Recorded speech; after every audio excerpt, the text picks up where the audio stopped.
Kruger Millions.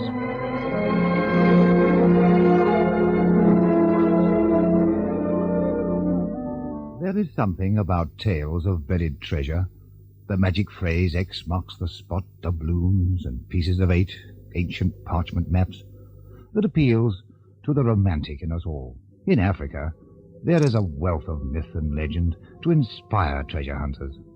The sunken treasure of the Grosvenor, a cache of diamonds hidden by a refugee Zulu chief in Rhodesia, Portuguese gold buried near the Zambezi, the lost half of the Cullinan diamond. Perhaps the most persistent legend is that of the buried Kruger gold. Every month there is at least one news item about this hoard, and now and again we read stories of people who claim to have been there at the time. It's doubtful that any number of official statements denying its existence will ever kill the legend of the Kruger Millions.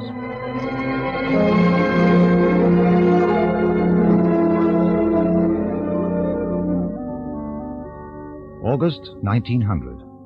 There was heavy fighting near Cliff River, and the Boer commandos were being pushed back by Lord Roberts.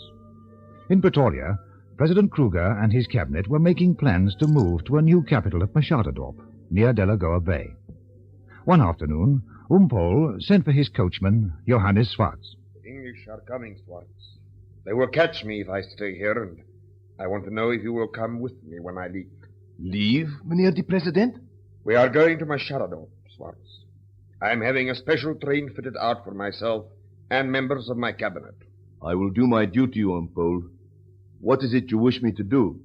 I want 6 of my horses put on the train, but Venus and Darling are to stay so that Tansina can use them. And my best cow must be put on the train as well. Ja, Umpol. The stable boy Willem can help me. Goed. When you have done that, go and say goodbye to your wife.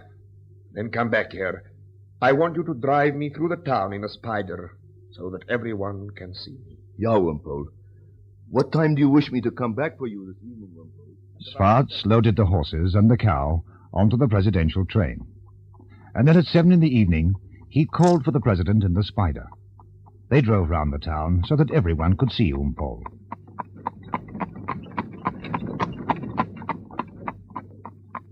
Later that evening, they drove secretly to Eerste Fabrica, where the remnants of the government were waiting for President Kruger on the platform. Skalkburgers, F.W. Rates, Bricky Elof, Manny Bradell, and the state attorney, Louis Jacobs. Swart, come here a minute. What can I do for you, Meneer Jacobs? Swart, take this money, drive back to Pretoria, and go to as many of the pubs as you can. If you hear anyone suggest that the president is leaving, take out the money and bet them that he is still in town. But Meneer Jacobs... Listen, do as I say, Swart. We don't want to... Swartz did as he was told, though he spent most of the money gambling. He got back at 5 in the morning, and shortly afterwards the train pulled out.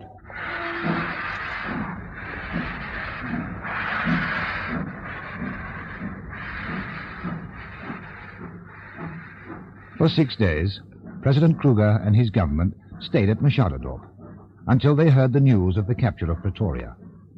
They waited anxiously for dispatch riders to bring reports from the commandos, but they were being pushed further and further back. The presidential party moved on to Nelspruit, where a siding had been constructed for the train. I want you to take a Cape cart, Swartz. Load all the gold I have brought with me onto it and drive to the main line. 2 of my special police, Jan de Bruin and Van Wyk, will be waiting there to help you load it onto the cattle trucks. Ja, Umpol. What will happen to all this gold? There are 2 lots, Swartz. Gold sovereigns, which will be used for the commandos here, and gold bars, which I shall take with me. It will be used for Boer refugees. We must pray that we can defeat the British. But if not, I shall go to Delagoa Bay and over the water. That must not happen, Umpol. Swartz did as he was ordered. But as the British advanced, Skalkburgers became worried that the gold might be captured. And when the presidential party reached Hectorspruit, he ordered Swartz to leave the gold bars in the cattle trucks, but to take the sovereigns in a Cape cart to Crocodile River.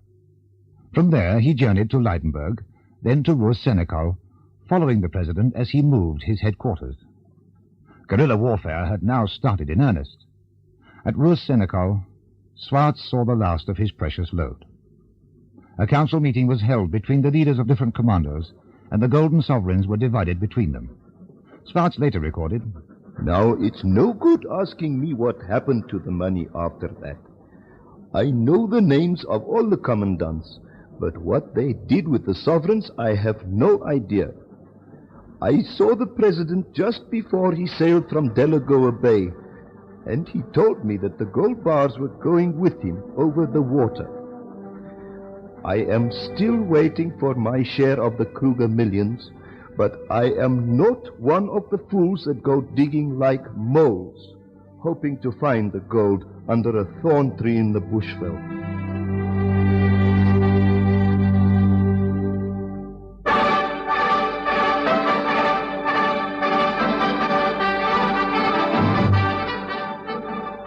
That was the story told by Mr. J.P. Swartz some years ago.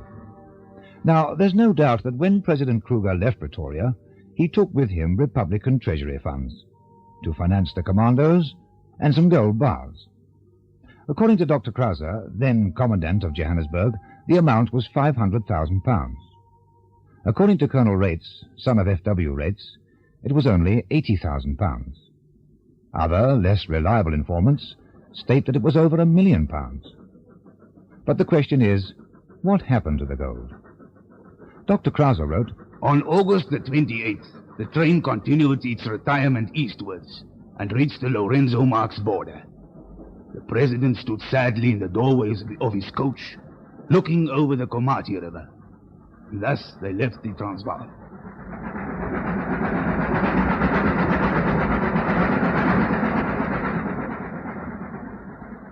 During the stay in Machadodorp, golden sovereigns were made, and with these we were paid our monthly salaries.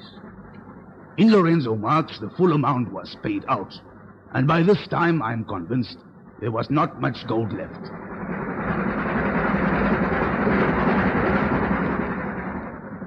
According to an anonymous eyewitness, a woman who at the age of 80 confided her story to a local paper in 1947, the gold lies scattered on an unknown spot in the Lowveld. She was the wife of one of the Boer commandos, and towards the end of August 1900, she travelled to Nelspruit to join her husband.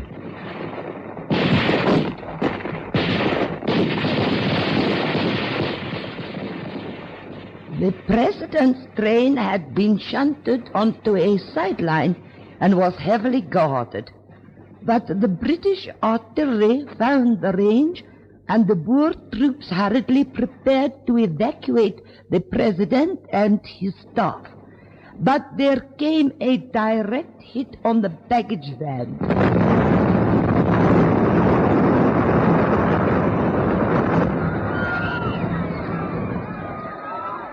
At dawn, the vans were found to be wrecked.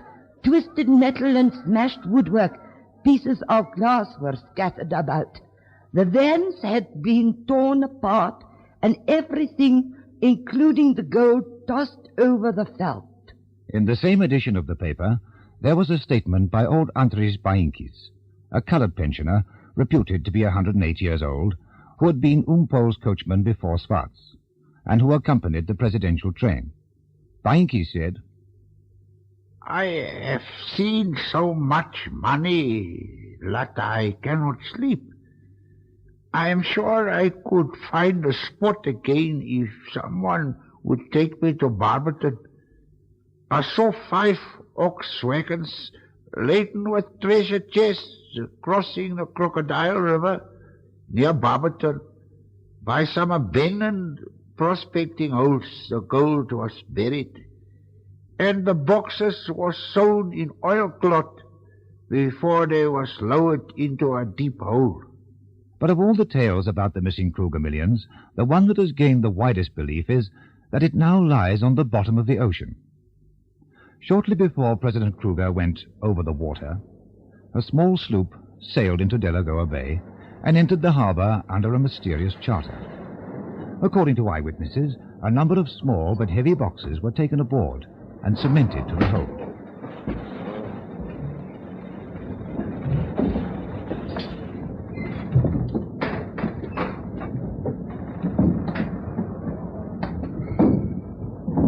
The sloop left Delagoa Bay with a new coat of paint and a new name, Dorothea.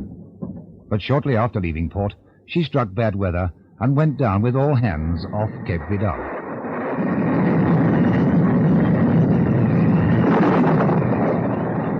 Even the Natal government accepted this story, and an expedition was sent out to salvage Dorothea's cargo, the Kruger gold that now lay on the floor of the ocean. The ship Penguin was fitted out and left with a crew of 21 hands to rescue the treasure. But she too struck bad weather and went down with all hands.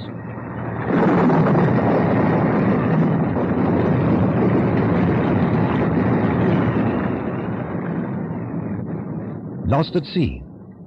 Not according to Karl Hens, an old German settler who came to Africa in the 1890s. Hens was a ship's chandler in Lorenzo Marx, and he occasionally acted as a private detective for the Portuguese government. One night I was approached by the manager of the Netherlands Bank in Lorenzo Marx. He asked me for the use of 2 of my boats. I agreed to hire them and accompanied him to the harbor. At midnight, 100 boxes weighing about 300 pounds each were loaded into the boats and carried across to the German ship König. The manager told me that the boxes contained gold, and that the König was bound for Holland. This story was denied by Mr. M. Brink, the proprietor of the Coligny Hotel. He said that after the Battle of Donkerhoek, President Kruger's coach stood for some days in front of the hospital at Waterval-Onder, where Mr. Brink was at that time a patient. One day he wandered out of the hospital into the station and met Pol. Why the heavy police guard, Pol? Meneer Brink, the treasures of the mint and all my state documents are on that train. What are you going to do with them? We are waiting for a telegram from Lorenzo Marx. Soon the Gelderlander should arrive there, a Dutch flagship sent by the Queen of Holland to fetch me. The gold and the state papers will go with me on this ship. What will you use the gold for, Pol? To finance the Boer refugees. The plot thickens. Was the gold buried before Pol sailed from Delagoa Bay? Did it go with him? Or does it lie on the bottom of the ocean? According to the private papers of the Republican Embassy in Europe, which were released in 1931, there is quite a different explanation. In these papers, Dr. W.J. Lates, the last representative of the Transvaal overseas, states, The German steamer Bundesrath brought to Holland 26 boxes of gold bars valued at £840,000, consigned by members of the Transvaal government to their banking agents in Holland. These have been forwarded to the merchant firm of Arndt and Cohn. This was before President Kruger left South Africa. But somehow the matter came to the notice of the British government, and legal proceedings were instituted at Hamburg by a handful of English insurance companies with claims against the Transvaal state. In this way, the British government hoped to stop the money being used to help the Boer refugees. Now, you might think that this was the last word on the subject, but this is not so, because according to other reports, the Bundesrath was in fact intercepted at sea by the British Navy, and her cargo, which was said to be valued at £2 million, was confiscated. A question about this was asked in the House of Commons, but the government refused to confirm or deny the confiscation of the gold.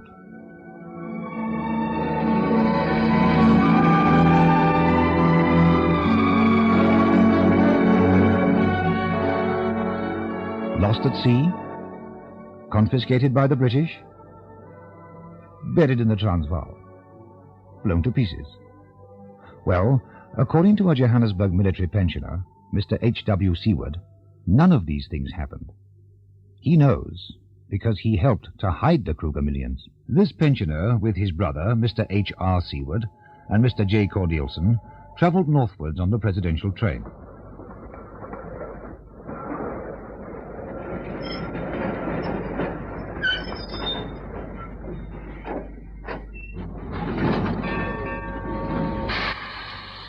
The two coaches carrying the gold were unhooked in the veldt and left standing on a bridge, while the rest of the train travelled on.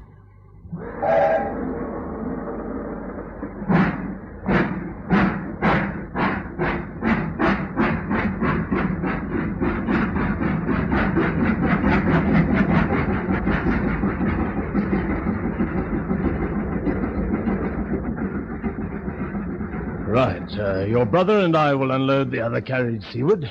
You know what to do with this lot. Yes, Mynheer Cornelissen. Good. We'll leave it to you.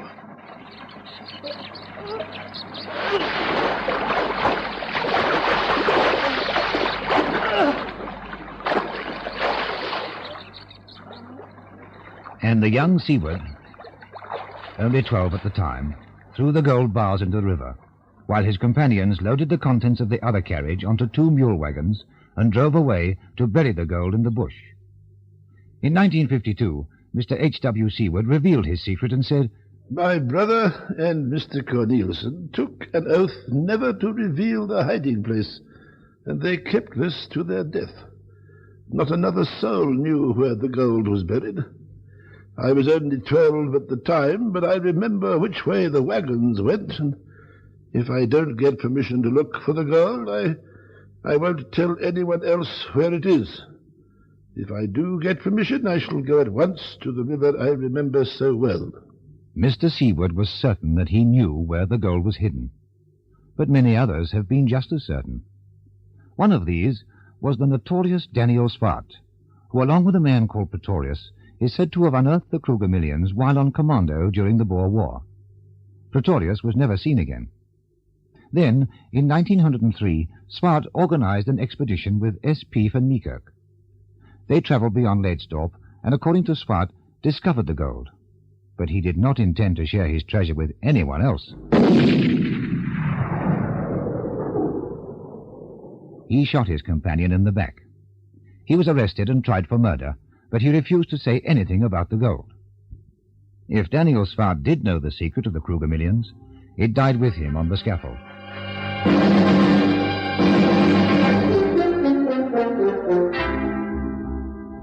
One of the most persistent of treasure seekers is Mr. J.G. Davell of Springs, who has for several years been on the trail of the missing gold.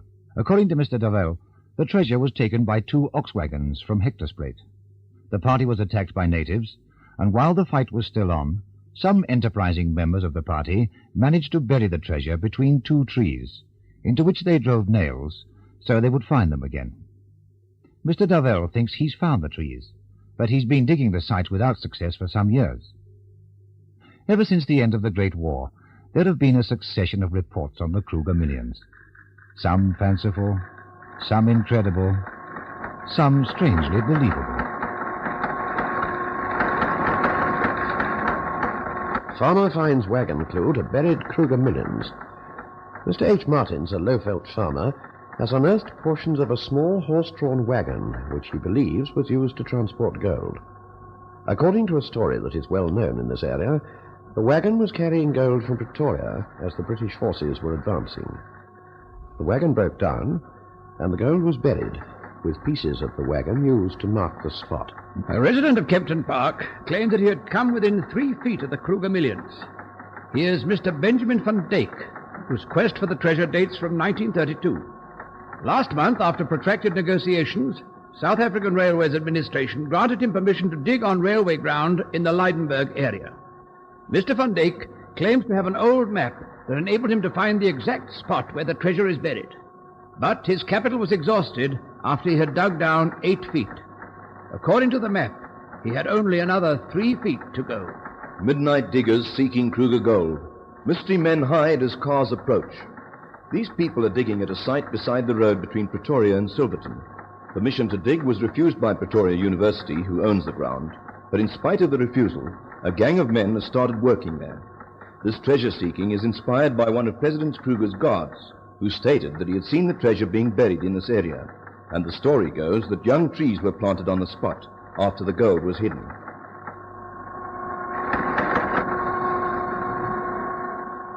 And the stories still pour into the papers. Statements, denials, counter-statements, official reports, theories, legends, and pure fiction. There is, however, one other possibility that was overlooked until recently, that the Kruger Millions were stolen. This story was published in the Sunday Times some years ago, and like so many of the protagonists who perpetuate this mystery, those involved remain anonymous. A certain Republican official named X heard about the trainload of gold and with some of his colleagues worked out an elaborate plot. Near the Sharded Op, a large number of ingots would accidentally fall from the train in the dark.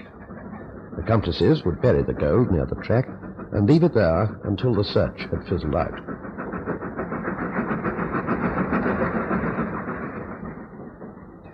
Everything happened as planned, but when the war was over and X and his associates went back for the gold, they found that someone had got there before them. To this day, local farmers wrongly condemn each other for the theft. They are wrong, because I know what happened to the gold. In 1903, shortly after the Peace of Vereniging, I moved into a Pretoria boarding house. There, to my surprise, I found that Mr. X was also a guest. I recognized him at once, although he had no idea that I knew of his plot to steal the gold. One evening, Mr. X was sitting in the drawing room, keeping his fellow guests amused with tales of the war. I wandered out onto the stoop, and then... Hey, come over here. By all... What are you doing here? Keep your voice down. Still in the police? Yes, I am. Come with me and I'll show you something interesting. Oh, where are we going? Upstairs. Come on.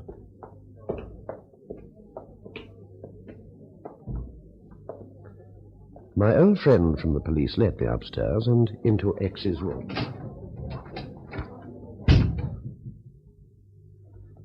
Keep listening. If he stops talking, then go out into the landing and see what's happening. See this chest of drawers?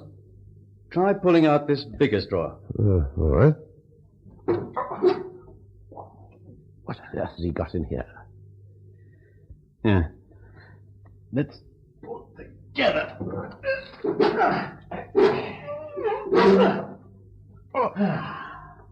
Great heavens. Gold. Yeah, there must be about half a ton in there. About that.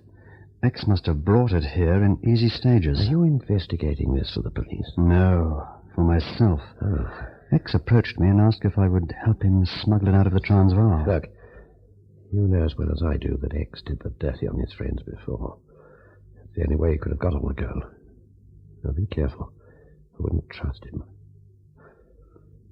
Is it definitely the Kruger gold? See for yourself. Look at the SI's marks. Yes, there's no doubt about it. I think we should forget about X and take the matter into our own hands.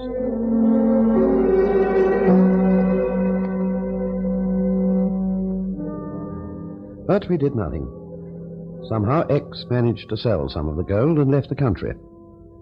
A few months later, we read in the paper that X had turned up in New South Wales, described as a South African magnate who had decided to live abroad. That's the end of the Kruger gold, I said to my police friend.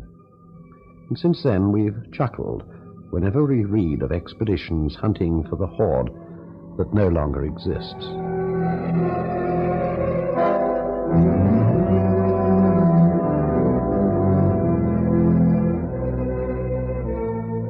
To my mind, that is one of the most convincing stories of what happened to the Kruger Millions, if they existed. According to Colonel Dennis Rates, whose father accompanied President Kruger when he left Pretoria, the amount taken by Umpol was no more than £80,000. Colonel Rates once asked General Botha how he accounted for the widespread delusion that there were millions, and the general replied that the stories of buried treasure probably arose because when guerrilla warfare started, scores of boxes of ammunition were taken out secretly into the bushveld and buried for later use by commandos. Those who didn't know that the boxes contained ammunition might well have thought that the only thing valuable enough to be buried with such secrecy was gold. Not long ago, the story that the Kruger Millions were hidden in the donkey camp in Beatrix Street prompted a Pretoria citizen related to the Kruger family by marriage to publish a document that had been in his possession since the end of the Anglo-Boer War. The undersigned, former members of the government of South Africa, testify herewith that rumors that millions of state money were taken to Europe by President Kruger, or that he took possession of the money at all, are untrue. That, on the contrary, the President at the outbreak of the war in 1899 lent the government of the Transvaal £40,000, and that this sum was never paid back to him, nor any interest on it. Signed, J.C. Smuts, F.W. Rates, and P.G.W. Grobler. President Kruger was a shrewd man. Would he let it be known, even to members of his cabinet, that he was taking a large amount of gold with him? The more people who knew, the greater the possibility that the gold might be stolen. Is there any way of checking up on the missing treasure? I consulted my friend Dennis Godfrey, journalist, historical writer, who numbers among his many interests the study of coins. South Africa's first indigenous coinage comprised the famous Burgers gold ponds minted in 1874 by President Burgers. It is known that in all 837 gold ponds were minted. No more indigenous South African coinage was minted until 1892, when President Kruger decreed that the South African Republic must have its own coinage, and Kruger coins, including gold coins of the value of a sovereign and a half-sovereign, were minted in Germany in 1892. In the years 1892 to 1898, the annual mintings amounted to about 1.5 million gold sovereigns in all. Further quantities of gold sovereigns were minted in 1900, but not an appreciable number. Coin collectors and dealers of today are a fairly astute lot, and they are fully aware of the numbers of each different coin minted, and have a fairly good idea of what is today in the hands of collectors. If anything like 4 million rands worth of gold Kruger sovereigns had been spirited away during the South African War, today's collectors and dealers would certainly know about it. It would mean, according to known facts and figures, that practically all the gold sovereigns ever minted during President Kruger's term of office are today hidden somewhere under a tree or beside a river or in some other place in the eastern Transvaal or thereabouts. Of course, this is nonsense. Most of the gold coinage of the Kruger period, which was not melted down in the 1920s by the mint, is in the hands of collectors all over the world. Their holdings probably comprise at least the bulk of the gold coins minted before the turn of the century. So the coin collector of today will tell you without hesitation and with sound evidence to back him up that no Kruger millions exist in the form of gold coinage. And as for gold bars, it is known that the Kruger government was so hard pushed for money at a certain stage of the South African War that it certainly never had millions of pounds worth of gold bars. But even this cannot be the final word. For in the 30s, it was admitted by Mr. Justice F.E.T. Krauser, an official in the old Republican administration, that he sent 120,000 ounces of gold direct to Machadodorp from the Rand mines. What became of it? Was it hidden in the bush? Cemented to the bottom of a boat? Lost at sea? Blown to bits by the British? It's a mystery that will never, for hardly a week passes without reminiscences being published, and every so often Kruger coins are unearthed, as they were recently during excavations in Johannesburg. I should think it likely that the wily Umpole encouraged all the rumors, so that no one could be sure what really happened to the gold.